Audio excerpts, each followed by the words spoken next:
अस्सलाम वालेकुम friends, this is me Sonia और आज हम डिस्कस करेंगे फ्लूइड इलेक्ट्रोलाइट इम्बैलेंस के एमसीक्यूज़ को। पिछले लेक्चर में हमने 15 एमसीक्यूज़ इस चैप्टर के डिस्कस किए थे। आज हम उससे ही कंटिन्यू करेंगे। Question number 16 is an increase in plasma potassium level is properly card. अब अगर प्लाज्मा में पोटेशियम की लेवल हाई हो जाए, इंक्रीज हो जाए, तो उसको हम कौन सा टर्म बुलाते हैं, कौन से टर्म से उसको हम पहचानते हैं? Option A is hyperpotassemia, option B is hyper प्लेसीमिया, option C is hyperkalemia and option D is hypercalcemia. तो जो पोटेशियम का केमिकल नेम है वो है केलियम, तो हम हाइपरकेलीमिया या फिर हाइपोकेलीमिया ही बोलते हैं। इसका जो राइट ऑप्शन है वो है सी, हाइपरकेलीमिया। ठीक है। Then we have question number 17. A person who suffer from hyperventilation will exhibit sign of। अब एक पर्सन है जो हाइपरवेंटिलेशन को सफ़र कर रहा है, तो वो यहाँ नीचे में से कौन सी इसकी साइन हो सकती है? Option A is respiratory acidosis, B is respiratory alkalosis, C is metabolic acidosis and D is metabolic alkalosis. अब हाइपरवेंटिलेशन में कार्बन डाइऑक्साइड की लेवल डिक्रीज होती है। ठीक है, कार्बन डाइऑक्साइड की लेवल डिक्रीज होती है और कार्बन डाइऑक्साइड को हम क्या मानते हैं? ये एक एसिड है। जब एसिड कम होगा तो कंडीशन कौन सी होगी? अल्कलोसिस वाली कंडीशन होगी। और ये कौन सी चीज़ की वजह से हो रही है?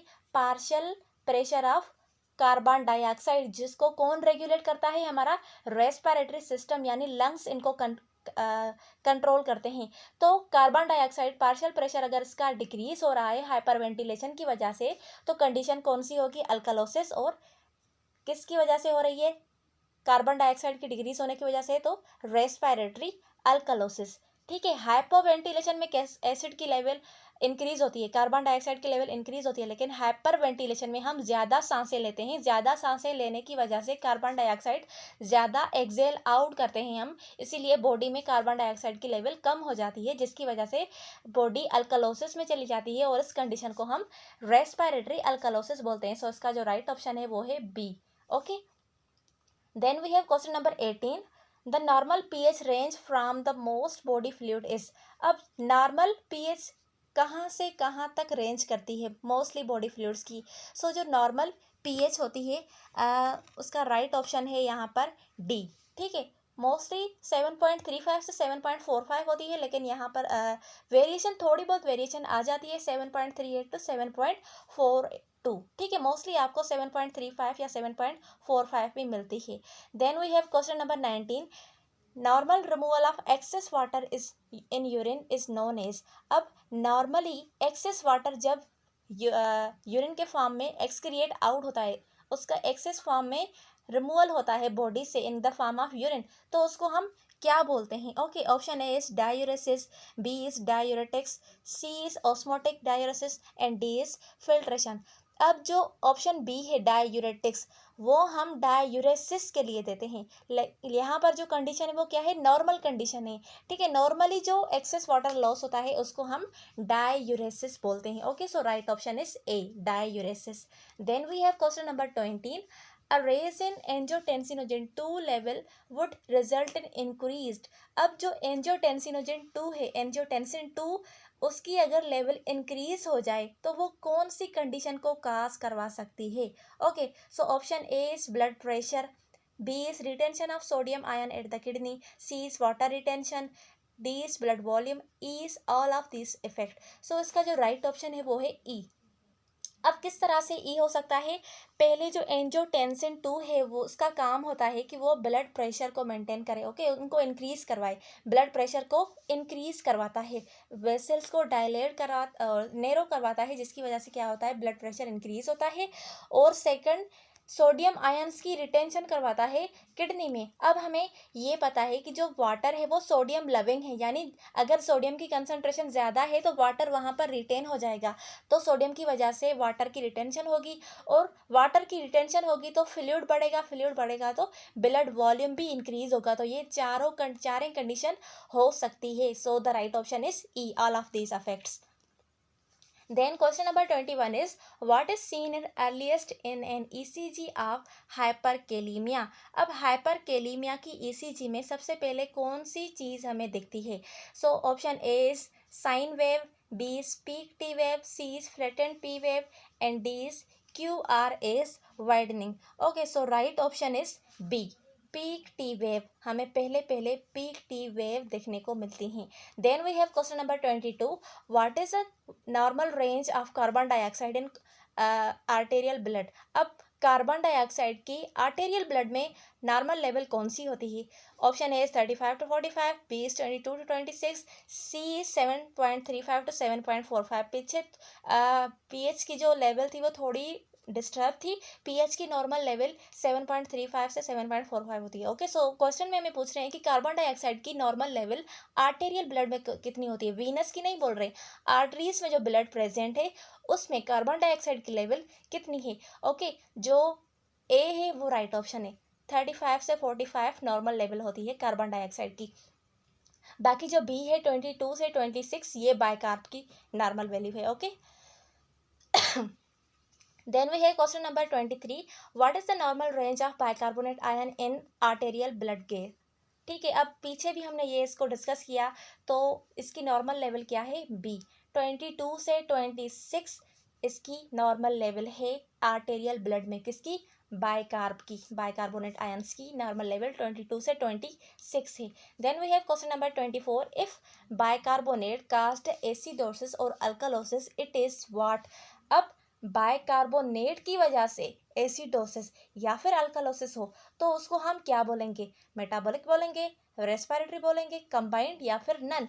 ओके, तो हमें पता है कि बाइकार्ब को कौन रेगुलेट करता है? बाइकार्ब को हमारी किडनीज रेगुलेट करती हैं. कौन करती हैं? किडनीज रेगुलेट करती है बाइकार्ब को, और लंग्स कार्बन डाइऑक्साइड को रेगुलेट करते हैं. अब जो कंडीशन किडनीज की वजह से हो उसको हम मेटाबॉलिक बोलते हैं. जो कंडीशन किडनीज की डिस्टर्बेंस की वजह से हो, एसिडोसिस या अल्कलोसिस हो, उसको हम मेटाबॉलिक बोलते हैं. और जो लंग्स की वजह से एसिडोसिस और मेटाबॉलिक हो उसको हम रेस्पिरेटरी एसिडोसिस या फिर अल्कलोसिस बोलते हैं. ओके, तो यहाँ पर बाइकार्ब की वजह से एसिडोसिस और अल्कलोसिस हो रही है. बाइकार्ब को रेगुलेट किडनीज करती है और उसको हम मेटाबॉलिक बोलते हैं. So right option is A.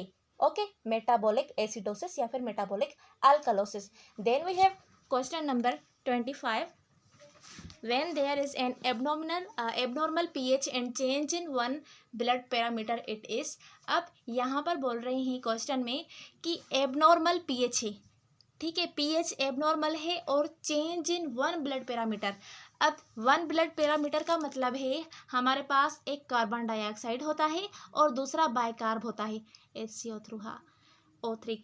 Bicarb और कार्बन डाइऑक्साइड या फिर बाइकार्ब में एक कोई चीज़ डिस्टर्ब हो तो उसको हम क्या बोलते हैं? ठीक है, पीएच तो डिस्टर्ब है ही, पीएच नॉर्मल डिस्टर्ब है. ओके, नॉर्मल नहीं है, वो एबनॉर्मल है. और उसके साथ साथ इन दोनों पैरामीटर में से वन पैरामीटर डिस्टर्ब है. तो जो वन पैरामीटर डिस्टर्ब होता है उसको हम बोलते हैं अनकम्पनसेटेड. अगर वो अनकम्पनसेटेड मतलब अभी तक दूसरे ने उसके लिए कंपनसेट नहीं किया, पीएच को मेंटेन करने के लिए दूसरे सिस्टम ने कंपनसेट नहीं किया. कंपनसेशन का मतलब होता है कि अगर पीएच डिक्रीज हुई है किडनीज की वजह से, तो वो सही से पीएच को किडनीज मेंटेन नहीं कर पा रही, तो उसकी मदद करने के लिए लंग्स आते हैं और लंग्स कंपनसेट करते हैं किडनीज के लिए, किडनीज की हेल्प करते हैं और पीएच को मेंटेन करते हैं. और अगर लंग्स की वजह से पीएच इंक्रीज या फिर डिक्रीज होती है तो उसकी हेल्प किडनीज करने आती है. इसको ही हम सिंपली कंपनसेशन बोलते हैं. सो इसका जो राइट ऑप्शन है वो अनकम्पनसेटेड, क्योंकि अभी जो कार्बन डाइऑक्साइड है या फिर इनमें से कोई एक जो है ना वो नॉर्मल है. जब एक भी पैरामीटर नॉर्मल है और एक एबनॉर्मल है तो उसको हम अनकम्पनसेटेड बोलते हैं. Okay, then we have question number 26. When the pH is normal both bicarb and carbon dioxide are abnormal. अब यहाँ पर बोल रहे हैं पीएच नॉर्मल है. पीएच क्या है? पीएच नॉर्मल है, लेकिन बाइकार्ब और कार्बन डाइऑक्साइड ये दोनों एबनॉर्मल है. अब हमने पीछे भी डिस्कस किया, पीछे क्या था, पीछे एक पैरामीटर डिस्टर्ब था, लेकिन यहाँ पर बाइकार भी डिस्टर्ब है और कार्बन डाइऑक्साइड भी डिस्टर्ब है। फॉर एग्जाम्पल कंडीशन एसिडोसिस या अल्कलोसिस कार्बन डाइऑक्साइड की वजह से हुई है, यानी रेस्पिरेटरी सिस्टम की वजह से हुई है, और उसको कंपनसेट करने के लिए किडनीज अपने लेवल को डिक्रीज या फिर इंक्रीज कर रही हैं ताकि जो पीएच की लेवल है वो मेंटेन रहे। और इन्होंने अपना काम सक्सेसफुली कर दिया है और पीएच को इन्होंने नॉर्मल कर दिया है। ठीक है, पीएच को क्या कर दिया है इन्होंने, नॉर्मल कर दिया है। तो जब भी पीएच नॉर्मल हो और ये दोनों पैरामीटर्स चेंज हो, डिस्टर्ब हो, तो उसको हम बोलते हैं फुल्ली कंपनसेटेड। क्योंकि हमारा काम क्या है, हमारा गोल क्या है, हमारा गोल है कि पीएच को हम मेंटेन करें। ठीक है, पीएच मेंटेन हो गई, ये भी ऐसा ऐसा से मेंटेन हो जाएंगे। सो जब भी पीएच नॉर्मल हो और दोनों पैरामीटर्स डिस्टर्ब हो, तब उस कंडीशन को हम बोलते हैं फुल्ली कंपनसेटेड। ओके, क्या बोलते हैं, fully compensated. Then we have question number 27। 27 में हमें बोल रहे हैं कि जो पीएच है यहाँ पर एच के आगे पी होगा। ठीक है, यहाँ से रिमूव हो गया है। पीएच हमारे पास 7.31 है, 7.31 कम है 7.35 से, तो पहले ही हमें पता चल गया कि कंडीशन एसिडोसिस होगी। और दूसरी बात, कार्बन डाइऑक्साइड की लेवल 50 मिलीमीटर ऑफ मरकरी है, ये तो बहुत हाई है। देन बाइकार्ब की लेवल हमारे पास 22 मिली इक्वलेंट पर लीटर है, जो कि क्या है, नॉर्मल है। अब कंडीशन किसकी वजह से काज हुई है, कार्बन डाइऑक्साइड की वजह से काज हुई है। कार्बन डाइऑक्साइड को कौन रेगुलेट करता है, रेस्पिरेटरी सिस्टम रेगुलेट करता है। तो हमें यह भी पता चल गया कि जो कंडीशन है वो रेस्पिरेटरी एसिडोसिस है। एसिडोसिस क्यों है, क्योंकि जो पीएच है वो डिक्रीज है। जब पीएच डिक्रीज होती है तो वो कौन सा मीडियम होता है, एसिडिक मीडियम होता है। और यहाँ पर जो बाइकार्बोनेट है वो तो नॉर्मल है। इसका मतलब है अभी तक किडनीज ने कार्बन डाइऑक्साइड और पीएच को मेंटेन करने के लिए उसकी हेल्प नहीं की। तो इसका क्या मतलब हुआ कि अभी तक ये अनकम्पनसेटेड है, कंपनसेशन अकर नहीं हुई। So the right option is A, respiratory acidosis and uncompensated. Okay, then we have question number 29. Identify the correct ratio of bicarbonate to carbon dioxide in the extracellular fluid under normal physiological condition. अब जो normal physiological condition में bicarbonate का acid के साथ, carbon dioxide के साथ जो ratio होता है वो 20:1 होता है, यानी हमारे पास 20 बेस हो और 1 हमारे पास एसिड हो। ओके, तब ये रेशो नॉर्मल रहता है। नॉर्मली एसिड बेस का रेशो एक्स्ट्रा सेलुलर फ्लूइड में 20:1 होता है। Okay, so right option is B, 20:1। Then we have question number 30। Which of the following condition cause metabolic alkalosis.